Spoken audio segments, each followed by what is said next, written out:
अमित जी, आज जो परिस्थितियां हैं देश के अंदर, कुछ विपक्षी पॉलिटिकल पार्टी सरकार पे सवाल उठा रही है। प्रधानमंत्री गए, उस पर भी सवाल उठाया कि कोई तो झूठ बोल रहा है। कुछ वीडियो ट्वीट हुए, उस पर विवाद भी हुआ कि भाई ये कांग्रेस के कार्यकर्ता हैं। क्या आपको लगता है कि ऐसे मौके पर यह रवैया ठीक है? आप क्या मानते हैं? आपका व्यक्तिगत राय क्या है?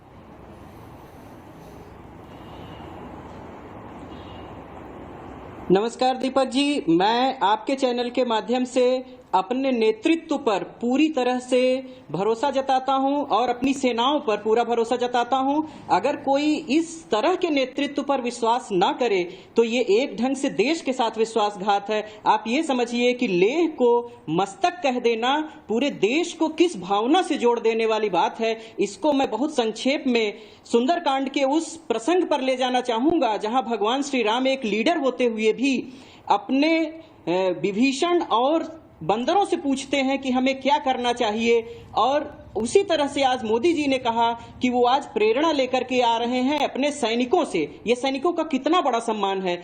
उसी तरह से विभीषण ने जब कहा, कह लंकेश सुनहु रघुनायक, कोटि सिंधु शोषक तव शायक। इतनी बड़ी शक्ति है हमारे अंदर कि हमारे भगवान श्री राम के एक बाण से करोड़ों समुद्र भले ही सूख जाएं, लेकिन हमारी कूटनीति, हमारे राष्ट्र की नीति और हमारे संस्कार क्या कहते हैं, यद्यपि तदपि नीति यस गाई, विनय करिय सागर सन जाई। मतलब इतना शक्तिशाली होने के बावजूद प्रथम कदम हमारा होना चाहिए कि सागर से भी हमने विनती करी। जबकि करोड़ों समुद्रों को सुखा सकते थे भगवान श्री राम एक बाण में, तो हम इन संस्कारों से युक्त हैं। जबकि रावण इस तरह की पूजा को देख करके हंस रहा था, अपने गर्व में हंस रहा था। मैं चीन को उसी रावण की विस्तारवादी नीति के तरह जोड़ता हूं, जिससे कि हमें यह पता चलता है कि इसका हश्र क्या हुआ।